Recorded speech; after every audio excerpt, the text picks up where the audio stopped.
We bring greetings to all of you in the name of our Lord and Savior Jesus Christ. ಯೇಸು ಕ್ರಿಸ್ತನ ಹೆಸರಿನಲ್ಲಿ ನಾವು ನಿಮ್ಮೆಲ್ಲರನ್ನು ಆಹ್ವಾನಿಸ್ತಾ ಇದ್ದೇವೆ.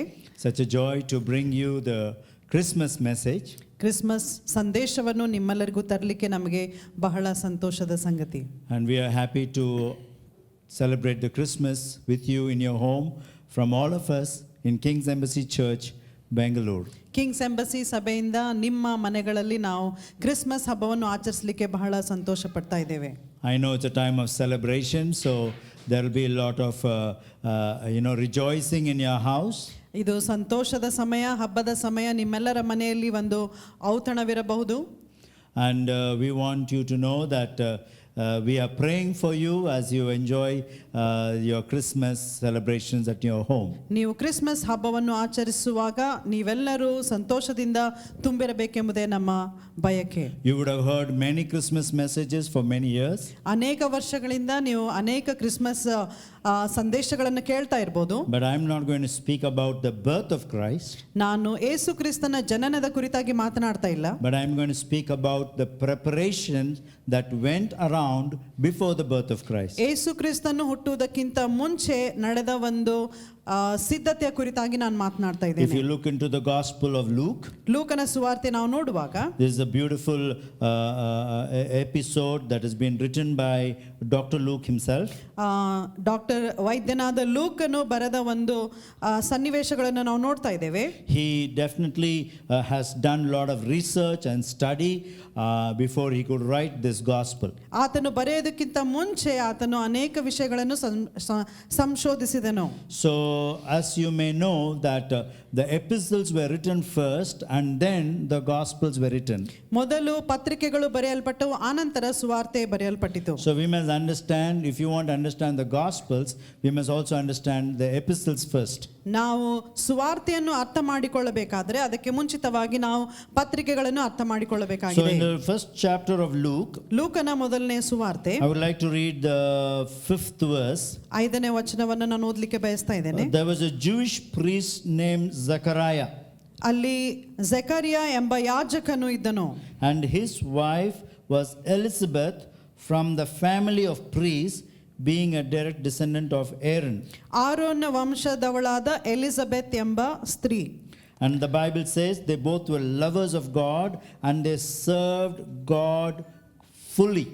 ಅವರು ದೇವರ ಆಜ್ಞೆಗಳನ್ನು ನೇಮನಿಷ್ಠೆಗಳನ್ನು ಕೈಕೊಂಡು ತಪ್ಪಿಲ್ಲದೆ ನಡೆದುಕೊಳ್ಳುವಂತ ದಂಪತಿಗಳಾಗಿದ್ದರು. Now as I told you that John is a forerunner of Jesus Christ. ಯೋಹಾನನು ಯೇಸು ಕ್ರಿಸ್ತನು ಹುಟ್ಟುವುದಕ್ಕಿಂತ ಮುಂಚೆ ಹುಟ್ಟಿದವನಾಗಿದ್ದನು. And Zechariah and Elizabeth were the parents of John. Zakariya ಮತ್ತು ಎಲಿಜಬೆತ್ ಇವರು ಯೋಹಾನನ ತಂದೆ ತಾಯಿಗಳಾಗಿದ್ದರು. But before John was born, they were waiting for a child for long period of time. ಬಹಳ ಕಾಲ ಅವರು ಯೋಹಾನನ ಹುಟ್ಟುವುದಕ್ಕಾಗಿ ಅವರು ಕಾಯ್ತಾ ಇದ್ದರು. You must understand that the angel spoke to Zechariah while he was serving the Lord in the temple. ಜಕರಿಯನು ದೇವರ ಆಲಯದಲ್ಲಿ ಯಾಜಕನಾಗಿ ಸೇವೆ ಸಲ್ಲಿಸುತ್ತಿರುವಾಗ ಗಬ್ರಿಯೇಲ್ ಎಂಬ ದೂತನು ಅಲ್ಲಿಗೆ ಬರ್ತಾನೆ. Brian Simmons, the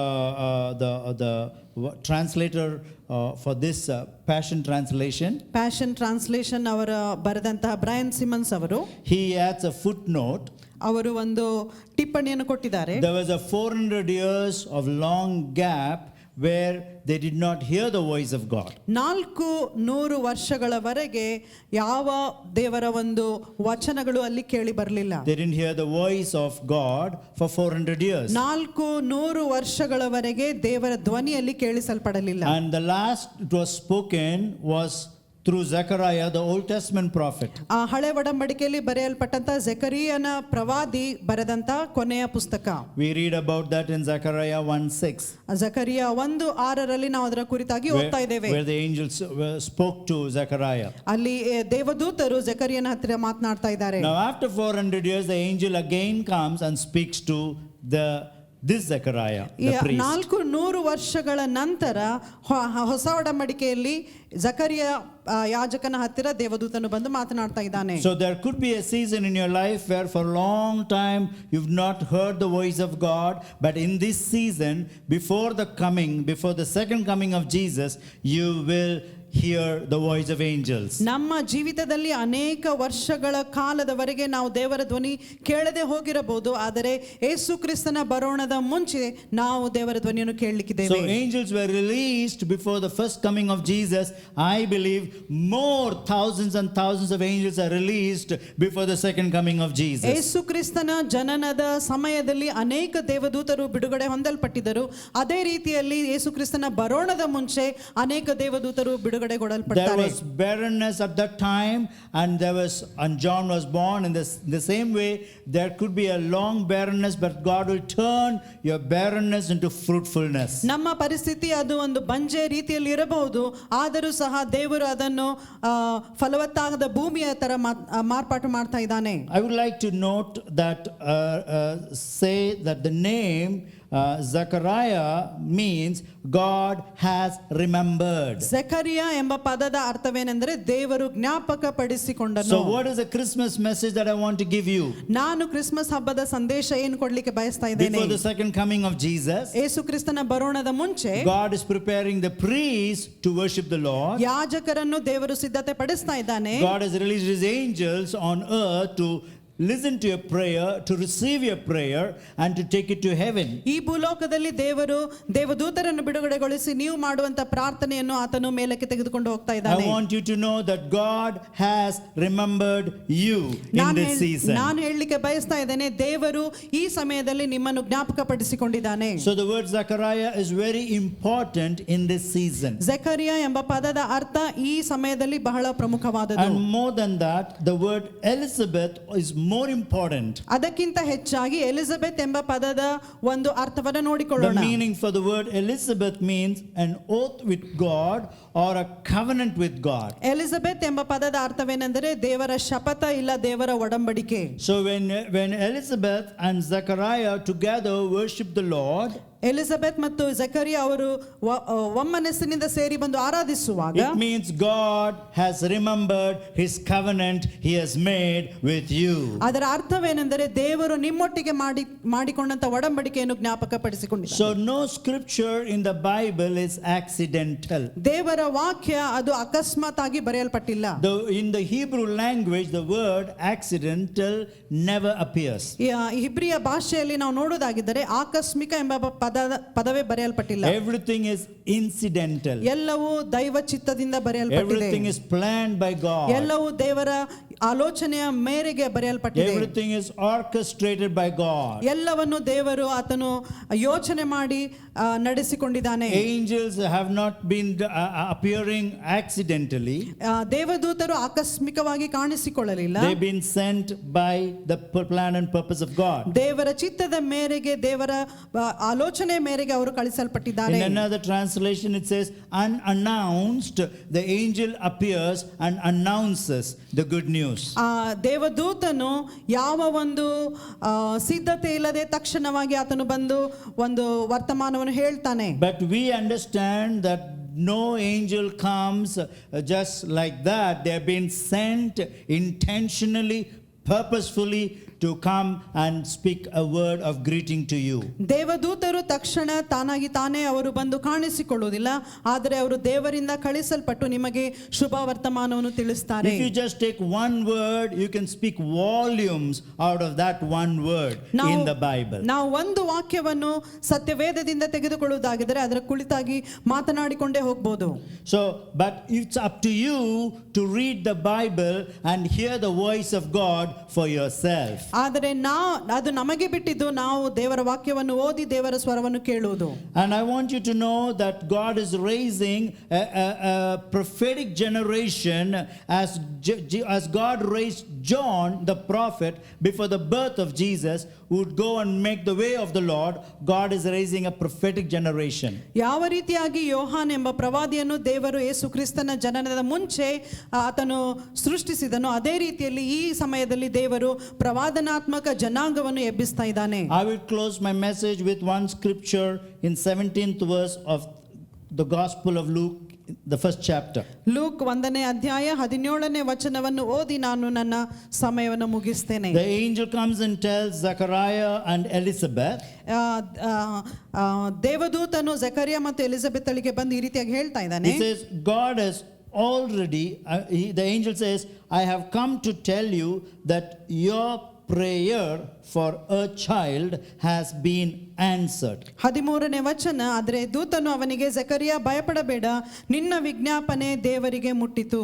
So it doesn't say prayers. Just one prayer is definitely bring an answer from God as long as you are a lover of God. ನೀವು ದೇವರನ್ನು ಪ್ರೀತಿಸುವವರಾಗಿದ್ದರೆ ವಿಜ್ಞಾಪನೆಗಳು ಅಲ್ಲ, ಆದರೆ ಒಂದು ವಿಜ್ಞಾಪನೆ ಅದು ದೇವರನ್ನು ಖಂಡಿತವಾಗಿ ಮುಟ್ಟುತ್ತದೆ. Whatever prayer you have prayed, I want you to know when it is in line with the word of God and the will of God, the angels will be sure to bring an answer for you. ನೀವು ಯಾವ ವಿಷಯಕ್ಕೋಸ್ಕರ ಪ್ರಾರ್ಥಿಸ್ತಾ ಇದ್ದೀರೋ ಅಥವಾ ವಿಜ್ಞಾಪನೆ ಮಾಡ್ತಾ ಇದ್ದೀರೋ ಅದು ದೇವರ ಚಿತ್ತದ ಪ್ರಕಾರ ಇರುವುದಾಗಿದ್ದರೆ ದೇವರು ಅದನ್ನು ನೆರವೇರಿಸ್ತಾನೆ. The angel says John's birth is a forerunner of Christ. ಯೇಸು ಕ್ರಿಸ್ತನ ಹುಟ್ಟುವುದಕ್ಕಿಂತ ಮುಂಚೆ ಆತನು ಯೇಸುವಿನ ಮಾರ್ಗವನ್ನು ಸಿದ್ಧಪಡಿಸಲಿಕ್ಕೆ ಯೋಹಾನನು ಹುಟ್ಟಿದನು. The angel said that he has the same power and the anointing of Elijah the prophet. ಎಲಿಯನಿಗೆ ಇರುವಂತಹ ಅದೇ ಗುಣಶಕ್ತಿಗಳನ್ನು ಕೂಡಿದವನಾದ ಯೋಹಾನನು. And it says his job is to turn the hearts of the father back to the children. ತಂದೆಗಳ ಹೃದಯವನ್ನು ಮಕ್ಕಳ ಕಡೆಗೆ, ಹಠ ಹಿಡಿದವರನ್ನು ನೀತಿವಂತರ ಜ್ಞಾನದ ಕಡೆಗೂ ತಿರುಗಿಸುವ ಒಂದು ಕೆಲಸ. And his job is to turn the hearts of the disobedient children back to the wisdom of the righteous fathers. ಹಠ ಹಿಡಿದವರನ್ನು ನೀತಿವಂತರ ಜ್ಞಾನದ ಕಡೆಗೆ ತಿರುಗಿಸುವುದೇ ಆತನ ಕೆಲಸ. And he will prepare a united people who are ready for the Lord's appearing. ದೇವರ ಬರೋಣಕ್ಕೆ ಮುಂಚಿತವಾಗಿ ಎಲ್ಲರನ್ನು ಆತನು ಒಗ್ಗೂಡಿಸುವುದೇ ಆತನ ಕೆಲಸವಾಗಿದೆ. We all know that this is the same prophecy that has been written in Malachi 4th chapter. ಮಲಾಕಿಯ ಪುಸ್ತಕ 4ನೇ ಅಧ್ಯಾಯದಲ್ಲಿ ಇದೇ ಒಂದು ವಾಕ್ಯ ಬರೆಯಲ್ಪಟ್ಟಿದೆ. God is turning the hearts of the father to the children. ತಂದೆಗಳ ಹೃದಯವನ್ನು ಆತನು ಮಕ್ಕಳ ಕಡೆಗೆ ತಿರುಗಿಸ್ತಾ ಇದ್ದಾನೆ. And God is turning the hearts of the children back to the wisdom of the father. ಮಕ್ಕಳ ಹೃದಯಗಳನ್ನು ಆತನು ತಂದೆಗಳ ಹೃದಯಗಳ ಕಡೆಗೆ ತಿರುಗಿಸ್ತಾ So ಇದ್ದಾನೆ. this is a prophetic word for everyone listening to this message. ನನ್ನ ಸಂದೇಶವನ್ನು ಕೇಳುವ ಪ್ರತಿಯೊಬ್ಬರಿಗೆ ಇದೇ ಒಂದು ಪ್ರವಾದನಾತ್ಮಕ ಮಾತಾಗಿದೆ. There is going to be a great unity in your families. ನಿಮ್ಮ ಕುಟುಂಬಗಳಲ್ಲಿ ಒಂದು ಐಕ್ಯತೆಯನ್ನು ದೇವರು ತರ್ತಾ ಇದ್ದಾನೆ. These are the days where the fathers don't understand the children and children don't understand the father. They call it as a generational gap. That will be deleted in this generation. Generational gap ಎಂಬ ಒಂದು ಪದವನ್ನು ಈ ಒಂದು ಸಮಯದಲ್ಲಿ ದೇವರು ತೆಗೆದು ಹಾಕ್ತಾ ಇದ್ದಾನೆ. ನಿಮ್ಮ ಕುಟುಂಬಗಳಲ್ಲಿ ದೇವರು ಐಕ್ಯತೆಯನ್ನು ತರ್ತಾ ಇದ್ದಾನೆ. In my words, I would say God is going to give a child heart to the father and a father's heart to a child. ತಂದೆಗಳಿಗೆ ಒಂದು ಚಿಕ್ಕ ಮಕ್ಕಳ ಹೃದಯವನ್ನು ಮತ್ತು ಮಕ್ಕಳಿಗೆ ತಂದೆ ಹೃದಯವನ್ನು ದೇವರು ಕೊಡ್ತಾ ಇದ್ದಾನೆ. So it's so important that this young generation will have the maturity and the wisdom that comes from God. ಈ ಯವನಸ್ಥ ಸಂತತಿಗೆ ದೇವರು ಆತನ ಒಂದು ಜ್ಞಾನವನ್ನು ಬಿಡುಗಡೆ ಮಾಡ್ತಾ ಇದ್ದಾನೆ. So though it is a Christmas, it is more of a prophetic message, the reason why Christ is born in this season. ಈ ಒಂದು ಸಮಯದಲ್ಲಿ ಯೇಸು ಕ್ರಿಸ್ತನ ಜನನದ ಒಂದು ಉದ್ದೇಶವನ್ನು ನಾವು ಅರ್ಥ ಮಾಡಿಕೊಳ್ಳುವುದು ಬಹಳ ಪ್ರಮುಖ. It's true that Jesus was born 2000 years ago, but he needs to be born in your heart in this generation. 2000 ವರ್ಷಗಳ ಮುಂದೆ ಯೇಸು ಕ್ರಿಸ್ತನು ಹುಟ್ಟಿದ್ದು ನಿಜ, ಆದರೆ ನಮ್ಮ ಹೃದಯಗಳಲ್ಲಿ ಮತ್ತೆ ಯೇಸು ಕ್ರಿಸ್ತನು ಹುಟ್ಟಬೇಕಾಗಿದೆ. The reason Jesus was born so that you can have a reborn or rebirth experience. ನಿಮಗೆ ಮತ್ತೆ ಒಂದು ಪುನರ್ಜನ್ಮದ ಅನುಭವ ಬೇಕೇ ಬೇಕಾಗಿದೆ. My dear friend, if you're watching the Christmas program or a Christmas message for the first time in a TV channel, it's not an accident. It's the plan of God that you should listen to this message. ನೀವು ಮೊದಲನೇ ಸಾರಿ ನಮ್ಮ ಕಾರ್ಯಕ್ರಮವನ್ನು ನೋಡುವುದಾಗಿದ್ದರೆ ನೀವು ಅಕಸ್ಮಾತ್ ಆಗಿ ನೋಡ್ತಾ ಇಲ್ಲ, ಆದರೆ ದೇವರ ಚಿತ್ತದ ಮೇರೆಗೆ ಈ ಒಂದು ಕಾರ್ಯಕ್ರಮವನ್ನು ನೋಡ್ತಾ ಇದ್ದೀರಾ. So I would love you to read the word of God and God will speak to you through the holy scriptures. ನೀವು ಸತ್ಯವೇದವನ್ನು ಓದುವುದಾಗಿದ್ದರೆ ದೇವರು ಸತ್ಯವೇದದ ಮೂಲಕ ನಿಮ್ಮೊಟ್ಟಿಗೆ ಮಾತನಾಡ್ತಾನೆ. Let me pray for you right now. ನಾನು ನಿಮಗೋಸ್ಕರ ಪ್ರಾರ್ಥಿಸುತ್ತೇನೆ. Heavenly Father, I pray for everyone watching this program. ನಮ್ಮನ್ನು ವೀಕ್ಷಿಸುವ ಪ್ರತಿಯೊಬ್ಬರಿಗೋಸ್ಕರ ನಾವು ಪ್ರಾರ್ಥಿಸ್ತಾ ಇದ್ದೇವೆ It ತಂದೆ. is not by chance, but it is by choice made by the Heavenly Father for them to listen to this message. ಈ ಸಂದೇಶವನ್ನು ಅವರು ಆಕಸ್ಮಿಕವಾಗಿ ನೋಡ್ತಾ ಇಲ್ಲ, ಆದರೆ ನಿನ್ನ ಚಿತ್ತದ ಮೇರೆಗೆ ಅವರು ವೀಕ್ಷಿಸ್ತಾ ಇದ್ದಾರೆ. It's not accidental, but divine incident, divine will, divine plan of God. ಇದು ಒಂದು ಆಕಸ್ಮಿಕ ಸಂಗತಿಯಲ್ಲ, ಆದರೆ ದೈವಿಕ ವಿಷಯವಾಗಿದೆ. And I thank you, God, for speaking to the heart right now. ಅವರ ಹೃದಯಗಳನ್ನೊಟ್ಟಿಗೆ ನೀನು ಮಾತನಾಡೋದಕ್ಕಾಗಿ ವಂದನೆ. And when angels appeared, they said, joy to the world. May the same joy fill their home, fill their family, fill them wherever they go. ಭೂಲೋಕದಲ್ಲಿ ಸಂತೋಷ ಉಂಟಾಗದಿಲ್ಲ ಎಂಬುದಾಗಿ ಘೋಷಿಸಿದ ದೇವದೂತರು ಅವರ ಮನೆಗಳಲ್ಲಿ ಅದೇ ವಿಷಯವನ್ನು ಘೋಷಿಸಲಿ. And the angel said, there will be great peace on earth. May that peace come upon their families right now. ಮಹಾಶಾಂತಿ ಉಂಟಾಗಲಿ ಎಂಬುದಾಗಿ ಉಚ್ಚರಿಸಿದ ದೇವದೂತರು ಇವರ ಕುಟುಂಬಗಳಲ್ಲಿ ಒಂದು ಮಹಾಶಾಂತಿಯನ್ನು ತೆಗೆದುಕೊಂಡು ಬರಲಿ. Lord, the purpose why you are born be fulfilled in their family. ಅವರು ಹುಟ್ಟಿದ ಉದ್ದೇಶವನ್ನು ನೆರವೇರಿಸು. And I pray that they will receive you as the Lord and Savior in their family. ಯೇಸು ಕ್ರಿಸ್ತನೇ ನಿಜವಾದ ರಕ್ಷಕನು ದೇವರು ಎಂಬುದಾಗಿ ಪ್ರತಿಯೊಬ್ಬ ಕುಟುಂಬದ ಸದಸ್ಯರು ಅವರು ಅಂಗೀಕರಿಸಲಿ. And I thank you, Lord, because they will continue to pray so that they will have faith in God who answers prayer. ಪ್ರಾರ್ಥನೆಗಳಿಗೆ ಉತ್ತರ ಕೊಡುವ ದೇವರ ಮೇಲೆ ಅವರ ನಂಬಿಕೆ ಸತತವಾಗಿ ಅದು ಹೆಚ್ಚಾಗಲಿ ಎಂಬುದಾಗಿ ನಾವು ಪ್ರಾರ್ಥಿಸ್ತಾ ಇದ್ದೇವೆ. And your word says, light be into the family. Jesus was born to bring light into the family. ದೇವರು ಅವರ ಜೀವಿತದಲ್ಲಿ ಬೆಳಕನ್ನು ಉಂಟು ಮಾಡಲಿಕ್ಕಾಗಿ ಹುಟ್ಟಿದನು. May light shine in the darkness. ನಿನ್ನ ಬೆಳಕು ಕತ್ತಲೆಯಲ್ಲಿ ಅದು ಪ್ರಕಾಶಿಸಲಿ. May every curse be broken in the name of Jesus. ಎಲ್ಲ ಶಾಪ ಯೇಸುವಿನ ಹೆಸರಿನಲ್ಲಿ ಮುರಿದು ಹೋಗಲಿ. And when Jesus is born, the name Jesus means savior, healer and deliverer. ಯೇಸು ಎಂಬ ಪದದ ಅರ್ಥ ಆತನು ರಕ್ಷಕನು, ಗುಣಪಡಿಸುವ ಆತನು, ವಿಮೋಚಕನು. Your word says he sent his word and healed them. ನಿನ್ನ ವಾಕ್ಯ ಹೇಳ್ತಾನೆ, ನಿನ್ನ ವಾಕ್ಯವನ್ನು ಕಳುಹಿಸಿ ಅವರನ್ನು ಗುಣಪಡಿಸಿದಿ. If they are in the sick bed or in the hospital or they are, Lord, having any disease, Jesus by your own stripes, by your own wounds, heal them completely today. ಅವರು ಯಾವ ರೋಗದಿಂದ ಅಸ್ವಸ್ಥರಾಗಿದ್ದರೆ ಕರ್ತನೆ, hospital ಅಲ್ಲಿ ಇರುವುದಾಗಿದ್ದರೆ ನೀನು ಅವರನ್ನು ಮುಟ್ಟಿ ಗುಣಪಡಿಸು. ನಿನ್ನ ಬಾಸುಂಡೆಗಳಿಂದ ಅವರಿಗೆ ಗುಣವಾಯಿತು. Thank you for touching them, Lord Jesus. ಪ್ರತಿಯೊಬ್ಬರನ್ನು ಮುಟ್ಟಿದಕ್ಕಾಗಿ ವಂದನೆ. Thank you for healing them, Lord Jesus. ಅವರನ್ನು ಗುಣಪಡಿಸಿದಕ್ಕಾಗಿ ವಂದನೆ. Thank you for changing the atmosphere in their house. ಅವರ ಮನೆಯಲ್ಲಿರುವ ವಾತಾವರಣವನ್ನು ಬದಲಾಯಿಸಿದಕ್ಕಾಗಿ ವಂದನೆ. And as they listen to this message again and again, or listen to the worship song, may the atmosphere of heaven come into the home, into the street and into that atmosphere. ಆರಾಧನೆಯ ಹಾಡುಗಳನ್ನು ಮತ್ತು ನಮ್ಮ ಸಂದೇಶವನ್ನು ಅವರು ಮತ್ತೆ ಮತ್ತೆ ಕೇಳುವಾಗ ಅವರ ಮನೆಗಳಲ್ಲಿ ಅವರ ಸುತ್ತಮುತ್ತಲಿನ ಒಂದು ವಾತಾವರಣವನ್ನು ಬದಲಾಯಿಸು. In Jesus mighty name we pray. ಯೇಸು ಕ್ರಿಸ್ತನ ಹೆಸರಿನಲ್ಲಿ ಪ್ರಾರ್ಥಿಸ್ತಾ And ಇದ್ದೇವೆ. everybody who is watching say amen.